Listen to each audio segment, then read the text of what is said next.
Welcome students, today we are going to study the factor affecting the angle of contact. First, the nature of liquid and the solid in a contact. म्हणजे याच्यामधील पहिला factor काय आहे तर nature of liquid and solid in a contact. या ठिकाणी आपण example पाहिलेलं बघा, mercury in a contact with glass, kerosene in a contact with glass आणि water in a contact with glass.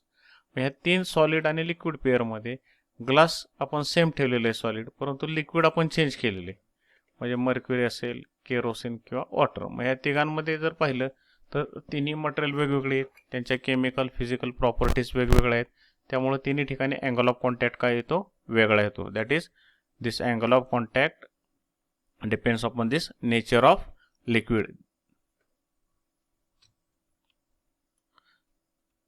याच्यामध्ये दुसरा फॅक्टर आहे बघा, affecting the angle of contact is impurity.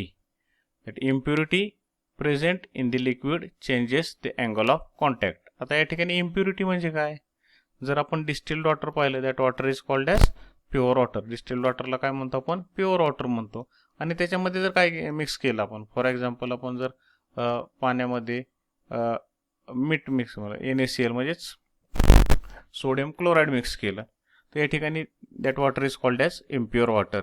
आणि मग इम्प्युअर वॉटर असेल तर त्यासाठी येणारा अँगल ऑफ कॉन्टॅक्ट वेगळा असतो बघा. या ठिकाणी दाखवलं ॲक्यूट अँगल ऑफ कॉन्टॅक्ट. हा जो अँगल ऑफ कॉन्टॅक्ट हा कसा मिळाला, ॲक्यूट, आणि शेप कसा मिळाला आपल्याला या ठिकाणी, कॉन्केव्ह मिळतो. If it is pure water तर या ठिकाणी अँगल ऑफ कॉन्टॅक्ट बघा आपल्याला 0 डिग्री मिळाला. म्हणजेच काय झालं, या ठिकाणी impurity affects the angle of contact. आता थर्ड फॅक्टर आहे याच्यामध्ये, टेम्परेचर ऑफ द लिक्विड. म्हणजे थर्ड फॅक्टर जो आहे which affecting the angle of contact is temperature.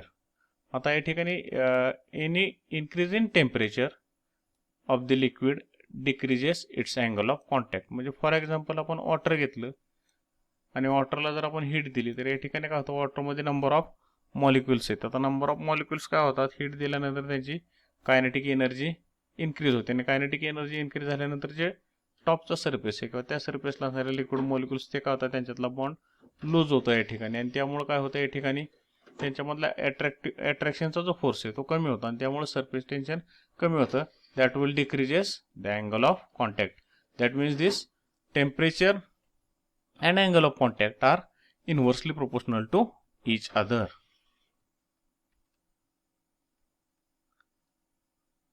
त्यानंतरचा चौथा फॅक्टर आहे, पुढचा फॅक्टर आहे बघा, for a given solid liquid surface the angle of contact is constant.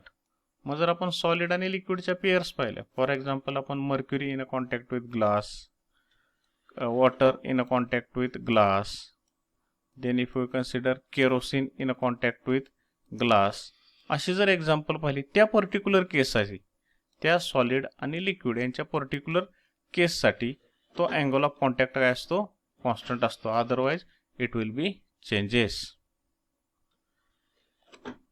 या ठिकाणी आता आपण काय angle of contact for solid liquid pair याचा थोडासा एक चार्ट दाखवलेला आहे. याच्यामध्ये काही एक्झाम्पल घेतलेले आहेत बघा, लिक्विड आणि सॉलिड इन कॉन्टॅक्ट, आणि पुढं काय दिलेलं आहे त्याच्यामध्ये अँगल ऑफ कॉन्टॅक्ट.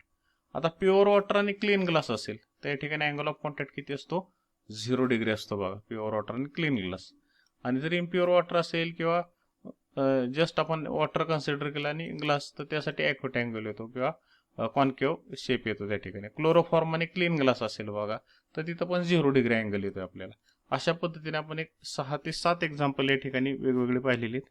त्या ठिकाणी आपलं नेहमीच आपण एक एक्झाम्पल बघतो बघा, mercury in a contact with clean glass, तर तिथं अँगल ऑफ कॉन्टॅक्ट किती आलेला आहे, 140 degree. That is greater than 90 degree.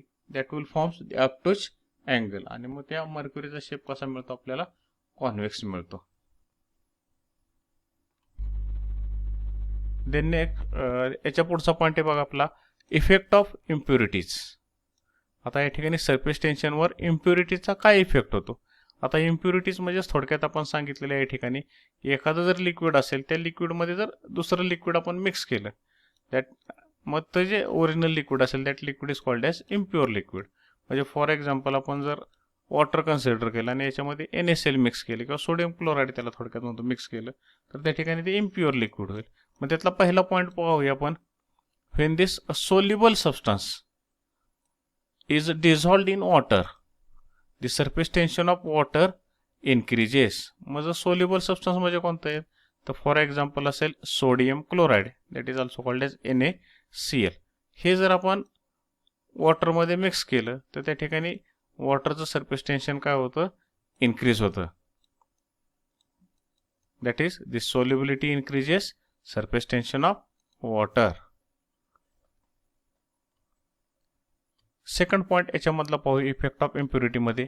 The sparingly soluble substance in water. जर आपण स्प्रँगली सोल्युबल सबस्टन्स पाहिले आणि ते जर वॉटरमध्ये आपण मिक्स केले किंवा डिझॉल्व्ह केले तर या ठिकाणी सरफेस टेन्शन वॉटरचं काय होतं? डिक्रीज होतं ह्या केसमध्ये बघा. मग स्प्रँगली सोल्युबल म्हणजेच काय? ते कम्प्लिटली सोल्युबल पण नाहीत आणि इनसोल्युबल पण नाहीत अशी केस. 50% काय असतील त्या ठिकाणी सोल्युबल इनसोल्युबल असे या केसमध्ये असतील तर याला म्हणायचं स्प्रँगली सोल्युबल सबस्टन्स म्हणायचं. मग या ठिकाणी हे सबस्टन्स काय करतात? या ठिकाणी फॉर एक्झाम्पल आपण फिनॉल घेतला, मग आपण डे टू डे लाईफमध्ये डिटर्जंट वापरतो, डिटर्जंट पावडर किंवा डिटर्जंट वापरतो आपले क्लॉथ्स असतील ते वॉश आउट करण्यासाठी. मग त्या ठिकाणी काय होतं? तर सरफेस टेन्शन वॉटरचं डिक्रीज केलं जातं आणि सरफेस टेन्शन डिक्रीज केल्यानंतर इझिली जे डर्ट वगैरे असेल आपल्या क्लॉथ्सवरची ती काय होते? इझिली वॉश आउट केली जाते. Then effect of impurities. Third point आहे याच्यामध्ये. जर इनसोल्युबल इम्प्युरिटी असतील तर इनसोल्युबल इम्प्युरिटीज जर आपण वॉटरमध्ये मिक्स केल्या किंवा ॲड केल्या तर इनसोल्युबल इम्प्युरिटीज जर ॲड केल्या तर सरफेस टेन्शन काय होतं? या ठिकाणी वॉटरचं डिक्रीज होतं. म्हणजे या ठिकाणी फॉर एक्झाम्पल आपण पाहिलं की याच्यामध्ये ज्यावेळी इनसोल्युबल इम्प्युरिटी आपण लिक्विडमध्ये ते ॲड करतो त्यावेळी कोहेजिव्ह फोर्स जो आहे लिक्विडमधला तो काय होतो? डिक्रीज होतो. And which affects the angle of contact. आणि त्यामुळं अँगल ऑफ कॉन्टॅक्टवर त्याचा काय होतो? परिणाम होतो आणि त्या ठिकाणी तो मिनिस्कसचा शेप सुद्धा काय होतो? चेंज होतो. आता पुढील पॉईंट आपण पाहूया या ठिकाणी effect of temperature. What is the effect of temperature? As the surface tension decreases when the temperature increases किंवा temperature increases surface tension decreases. म्हणजे सरफेस टेन्शन आणि या ठिकाणी टेम्परेचर हे एकमेकाला कसे आहेत? इनव्हर्सली प्रोपोर्शनल टू आहेत. Surface tension is inversely proportional to the temperature. म्हणजे आता काय होतं याच्यामध्ये बघा, जर आपण वॉटर कन्सिडर केलं आणि त्याला जर आपण हीट दिली तर नॉर्मल जे कोल्ड वॉटर आहे त्या कोल्ड वॉटरवरचं जे सरफेस टेन्शन आहे ते मॅक्झिमम आहे असतं आणि या ठिकाणी जे हीट केलेलं वॉटर आहे ज्याचं टेम्परेचर आपण वाढवलं 30 डिग्री 40 डिग्री 50 डिग्री तर त्यावेळी जे कायनेटिक एनर्जी लिक्विड मॉलिक्युलची ते काय होते? इन्क्रीज होते. आणि कायनेटिक एनर्जी इन्क्रीज झाल्यामुळे त्या ठिकाणी त्या वॉटरचं जे सरफेस टेन्शन आहे ते काय होतं? या ठिकाणी डिक्रीज होतं. या पद्धतीने डायग्राममध्ये थोडक्यात आपण दाखवले कोल्ड वॉटर आणि हॉट वॉटर त्या ठिकाणी आपण दाखवलेले आहेत दोन.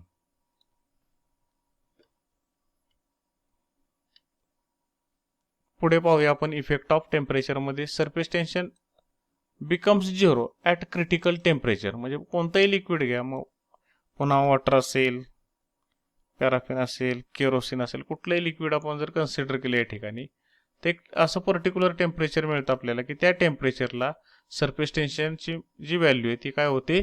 झिरो होते. आणि that temperature is called as critical temperature. त्या टेम्परेचरला काय म्हणायचं? क्रिटिकल टेम्परेचर म्हणायचं. क्रिटिकल टेम्परेचर असं म्हटलं जातं. मग याच्यामध्ये काही अपवाद आहेत बघा. इन केस ऑफ सपोज आपण मोल्टन कॉपर जर कन्सिडर केलं त्या ठिकाणी सरफेस टेन्शन इन्क्रीज होतं ॲज इन्क्रीजेस दी टेम्परेचर. म्हणजे जर टेम्परेचर वाढलं तर सरफेस टेन्शन वाढतं.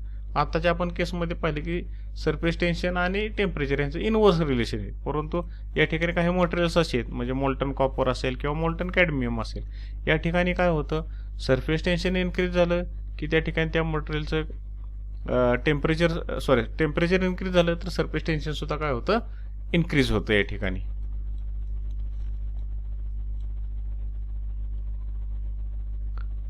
या पॉईंट्सवर आधारित म्हणजे आज आपण जे पॉईंट्स पाहिलेले आहेत, पहिला पॉईंट आपण डिस्क्राईब केला या ठिकाणी factors affecting the angle of contact, आणि सेकंड पॉईंट आपण याच्यामध्ये पाहिला इफेक्ट ऑफ इम्प्युरिटीज. त्याच्यामध्ये 3 पॉईंट्स पाहिले: soluble substance, sparingly soluble substance आणि इनसोल्युबल सबस्टन्स किंवा इम्प्युरिटीज, आणि effect of temperature. Based on this points we have given online test and PDF notes are available in description box या पॉईंट्सवर आधारित online test आणि PDF notes description बॉक्समध्ये आपल्याला available आहेत. डिस्क्रिप्शन बॉक्समध्ये लिंकवर क्लिक केल्यानंतर ऑनलाईन टेस्ट आणि PDF नोट्स आपल्याला त्या ठिकाणी उपलब्ध होतील. त्याचबरोबर जर आपण या ठिकाणी व्हिडिओ आपल्याला आवडला असेल तर लाईक करा, शेअर करा आणि चॅनल सबस्क्राईब करायला विसरू नका. Up to this, thank you.